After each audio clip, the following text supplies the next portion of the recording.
There were always several shadows, and while she had never seen this one before, she knew exactly who he was and what he came for. The shadows had announced his coming in various warnings and dreams. He was the one who had sent the others.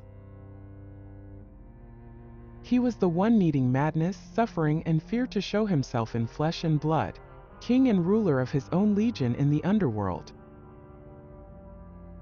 The collector of damned souls. His emissaries did all the dirty work for him. This creature had never been human, never walked the earth.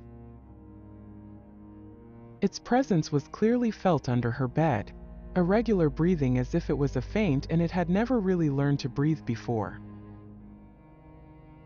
Shortly after, a deep unearthly growl followed, likening it to a rabid beast with its jaws wide open and waiting to ambush its prey. She was that prey. Nails scraping the wooden slates of her antique bed.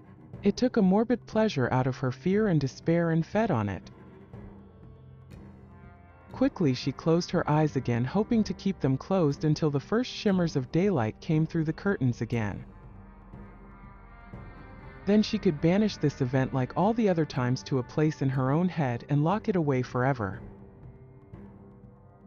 This was a place only she had access to, as nobody would ever believe her if she said this was more than just a nightmare. Sleep paralysis, as others would call it. But she knew better. This was an intruder, something wicked. It seemed as if the agonizing minutes passed like hours. Very slowly the feeling of relief came back when after some time she heard or saw nothing. After all, was it all still just another dream? It was, she assured herself. Another hallucination created by her subconscious. She felt the gravity of fatigue pull at her eyelids, and finally, she became very sleepy. With a deep sigh, she gave in to her tiredness. Jocelyn had finally been able to calm herself down a bit, but as she wanted to close her eyes to rest, she noticed something about the reflection in the window. The reflection suddenly seemed distorted. Everything had become blurry, images flowed into each other in a watery but gloomy color palette. As suddenly confusion gave way to understanding when she saw something move behind her in the image opposite of her. No, there it was again. The black mass behind her grew, stretched, and she had that unmistakable feeling that someone or something was standing behind her. She lay there hopelessly with her back turned. The darkness seemed to contain a core of emptiness. It was a paragon of death, and it had never left the room. God forbid if this is what awaited us after death. It was like the dark shadow you saw out of the corner of your eye when you were home alone at night. A dark image in the corner of your eyes, making you doubt whether you really saw something move. That which you later laughed off as paranoia or trickery of your eyes. But you still felt uneasy afterward. The thing's long arms hung limply at its sides, with those claws curling inward at the end, waiting. The hissing started to increase to a deafening sound, but she heard nothing else. She felt threatened, as if she was in mortal danger. This thing was not there to scare her but to hurt her. The panic increased, and all she could do was cry and let another annoying squeak escape her lips. The squeak in her voice then mingled with loud sobbing noises. It was hopeless. This realization finally dawned on her. There was no choice but to surrender. Desperately she tried with all her might to press her thumb against her palm. She truly felt that if she could achieve this, she would soon enough be back to the reality of an empty bedroom. With a sigh of relief, she would talk herself into a delusion of safety, as she had done many times before. It was exhausting. A battle she could never win, and a never-ending war against fear itself. The creature then slowly began to bend over, causing the ringing in her ears to swell to a sickening loud noise. That lugubrious dark face above hers as it was pulling her back to lay face up. Nostrils dilated as it sniffed her pheromones deeply and took in her fear. Quick and controlled, it then moved to the foot of the bed, only to stare at her for a while with those glowing yellow eyes that almost seemed reptilian. vertical-shaped pupils, fearsome and predatorial, moved fleetingly back and forth. It bared its pointy teeth and smiled at her with a menacing and sickening grin. Slowly it sank to its knees, assuming a stooped position from the edge of the bed. The only thing visible were those yellow eyes that seemed to glow in the darkness. Never could she lose sight of those eyes.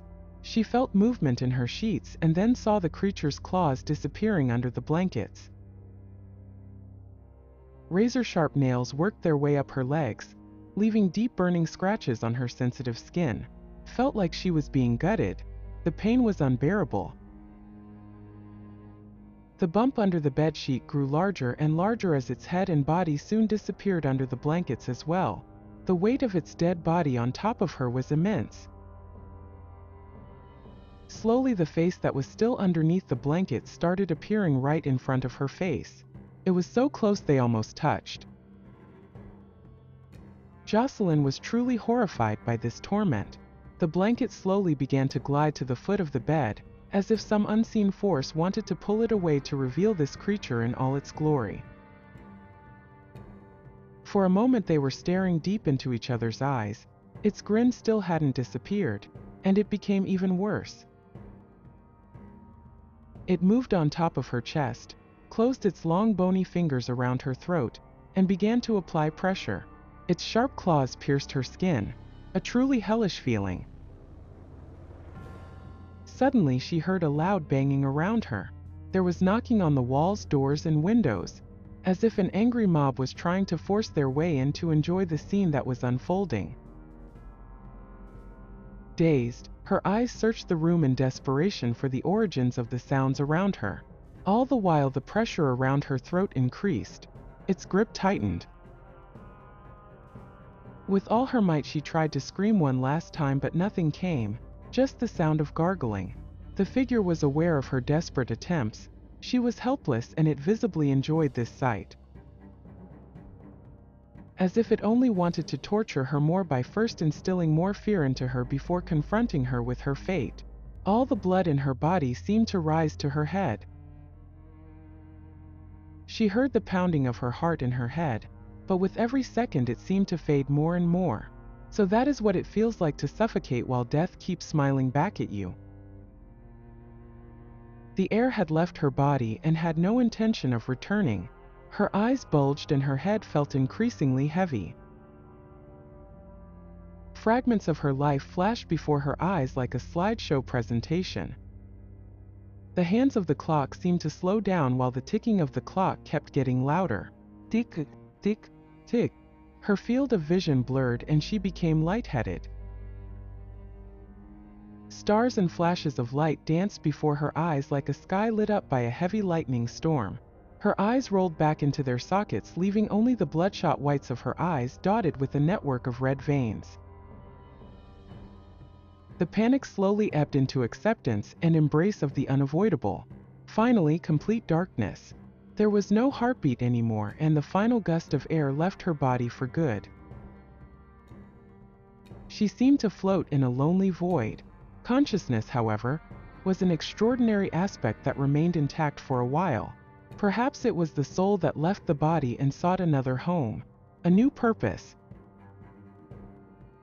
Somewhere in the distance, the familiar voices loomed up again as if they were on a different frequency, and they became louder and louder.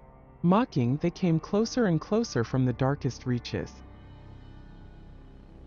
There they had been waiting for her all this time for a close hug. They were the dark emissaries.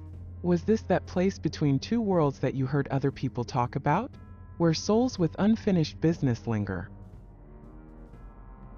A kind of limbo? A cold, dark, and lonely place where any human being would go insane. A place even void of color. Fog swirled all around her. She gently touched the ground with her fingers and felt the touch of churned clammy earth accompanied by a musty smell. It was an overwhelming emptiness. There was nothing, but at the same time, everyone was there. Time was an afterthought, an unclear concept. Suddenly a crowd gathered around her, with them loud voices that suddenly were followed by a long, eerie silence. She was boxed in and all eyes were on her. felt like there were hundreds of them, maybe even thousands. They lit up in a white haze with sinister smiles underneath. Jocelyn was terrified. She felt she was in the midst of an important deed that was about to be completed. Jocelyn knew it was over, so she surrendered to it and closed her eyes. She had no choice. Suddenly a source of light loomed from afar between the dense fog. This contrast was so bright that her eyes had to get used to the light at first. Small at first, like a whirling firefly, it seemed to get closer and closer. The light stretched out into a large square, its reflection visible on the marshy ground. Fearful and insecure, she forced herself to step through it anyway. Once through the bright glare of the light, it did not immediately dawn on her where she was and what scene was playing out before her eyes. Eventually, the realization set in when she looked around and saw the shadows she knew all too well standing beside her on either side. All facing the center and their heads bowed, they stood in a circle around a bed. She felt connected to these shadows, a different and unsettling but deep connection. It dawned on her that she was in someone else's room. A lit table lamp on one of the bedside tables, just as she had in her room every night. A light to create a false sense of security, to banish the eerie darkness. Slowly she joined the shadows around the bed.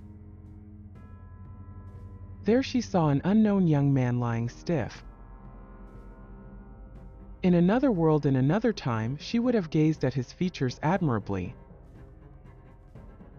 even marveled at his attractiveness.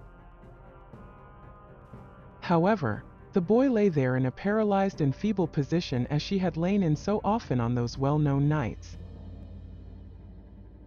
There was a muffled cry from deep down his throat as his hands clung anxiously to the comforter that crumpled around him, drenched in sweat.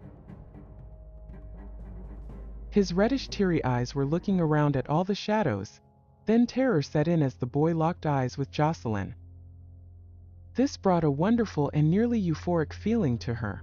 Her voice drowned out all the other voices, and with a smile from ear to ear she whispered, "We are coming for you."